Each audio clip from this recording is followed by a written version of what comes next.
जय श्री स्वामीनारायण. तुमचं स्वागत आहे आमच्या पल्लवी धांडे या यूट्यूब चॅनलमध्ये.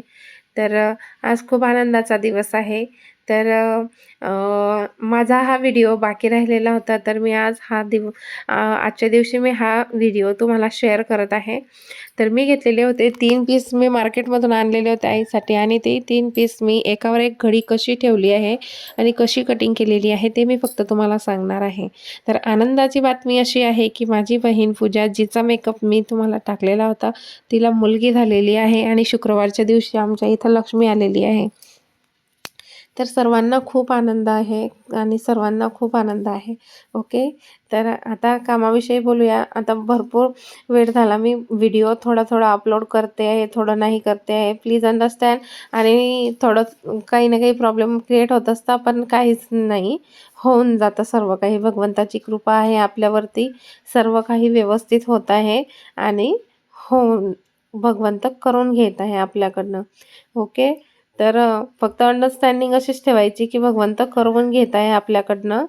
आणि जसा जसा वेळ मिळाला तसं तसं मी व्हिडिओ अपलोड करणार आहे आणि टाकत राहणार आहे. कारण आपलं चॅनल झालेलं आहे मॉनेटाईज, आणि मॉनेटाईज झाल्यानंतर आपल्याला करायचे असतात पुढची प्रोसेस. तर खूप प्रोसेस असते. तर बघा, चला करूया. आणि त्याच्यावरती कॉन्टेंट टाकल्याशिवाय पर्याय नसतो. ओके, तर मी टाकलेलं आहे आता 3 पदरी घडी. अनफोल्ड साईडने ती प्रॉपर घेऊन घेतलेली आहे, एकावर एक अशी ठेवली आहे व्यवस्थित. आणि तुम्ही बघू शकता कशी घडी केलेली आहे. अनफोल्ड साईड प्रत्येक बाजू ही एकावर एक व्यवस्थित टापटीपपणे ठेवलेली आहे. ओके, आणि अशीच्या अशी मी पसरवून त्याला सेंटरला ठेवलेली आहे. तर आता घ्यायची आहे बॅक साईड.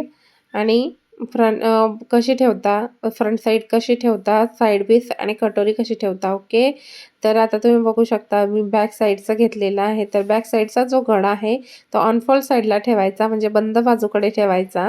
आणि जसंच्या तसं दिलेलं आहे त्याच्यानुसार कट टू कट आपल्याला मार्जिन कट करायची आहे. तर मी हे पूर्ण प्रॉपर जशीच्या तशी मार्जिन मी कट टू कट करणार आहे. नंतर घेतलेला आहे मी साईड पीस. आणि तुम्ही बघू शकता 2 प्रकारे ठेवता येतं. खालच्या बाजूने कपडा आहे का ते सुद्धा बघून घ्यायचं. आणि ते बघितल्यानंतर साईड पीस आपलं एकदम प्रॉपर ठेवायचं आहे. आणि तुम्ही बघू शकता साईड पीस हे तिरपं व्हायला नको, म्हणजे जी उभी लायनिंगची जी आहे ती सरळ पाहिजे, त्याला क्रॉसमध्ये ठेवू शकत नाही. ओके, आणि जी कटोरी आहे ती क्रॉसमध्ये ठेवायची, म्हणजे खालची जी बाजू आहे ती सरळ ठेवायची आणि वरची जी बाजू आहे ती तिरपी ठेवायची. आणि कट टू कट आपल्याला हे ड्रॉ करून घ्यायचं आहे. तर तुम्ही बघू शकता. आणि मी गळ्याचा जो आकार आहे तो सुद्धा मी कट करणार आहे. आणि मला गळा थोडासा लांबा पाहिजे होता, म्हणजे थोडासा मोठा पाहिजे होता, तर मी त्याला वाढवून घेतलेला आहे. आणि आईचं जे ब्लाऊज पीस आहे त्यांचा 7.5चा 8चा असतो. माझ्या आईचं आणि माझ्या सासूचं दोघींचं माप सारखं आहे, त्याच्यामुळे मी दोघींना सुद्धा ब्लाऊज सारखे शिवत असते.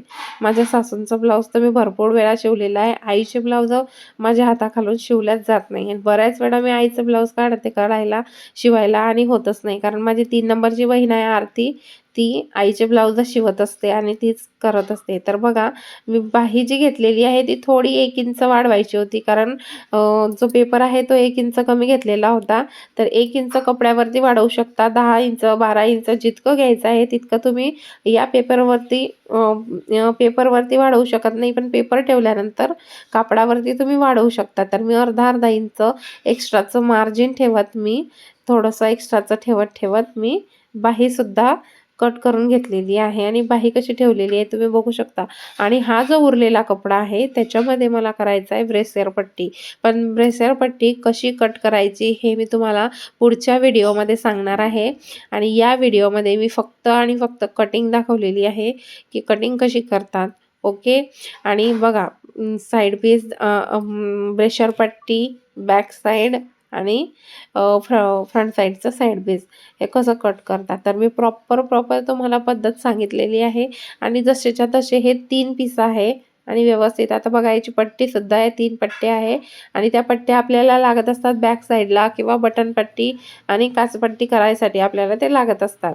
ओके, तर बघा बॅक साईड आपली रेडी आहे. आणि एकावर एक ठेवलेला आहे बघा साईड पीसची बगल आणि आपल्या बॅक साईडची बगल दोघी पण एकावर एक आलेले आहे प्रॉपर. आणि तसे आता आपल्याला कट करून घ्यायचे. आता बघा स्लीव्स कशी कट करते आहे आणि साईड पीस कशी कट करते आहे. जरी एकावर एक ठेवता आलं तरी आपल्याला ते एकावर एक ठेवलेलं हे कट करता यायला पाहिजे. आता बघा माझं कटिंग हे प्रॉपर आहे, त्याच्यामुळे माझं हालत सुद्धा नाही आहे. आणि 3-3 ठेवलेले आहे कपडे, तरी पण सुद्धा इकडे तिकडे होत नाही आहे.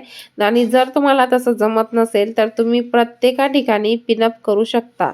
ओके, जसं आता हे पीस कट करते तर त्याला 2 ठिकाणी तुम्ही पिनअप करू शकता. आता बघा ताणल्या गेला तरी पण माझा कपडा हलला नाही, कारण आपली जी कात्री असते ती कात्री सुद्धा प्रॉपर लागत असते. आपल्याला असं वाटतं की आता मला शिलाई येते तर झालं भरपूर, आता फिनिशिंग पण झाली, पण कात्री जर तुमच्याकडे प्रॉपर नसली तर तो कपडा खूप वाया चालला जातो. तर कात्री सुद्धा व्यवस्थित घ्या आणि व्यवस्थित ठेवा. आणि असेच नवनवीन व्हिडिओसाठी आपल्या चॅनलला लाईक करा, शेअर करा आणि सबस्क्राईब करा. Thanks for watching. जय स्वामीनारायण.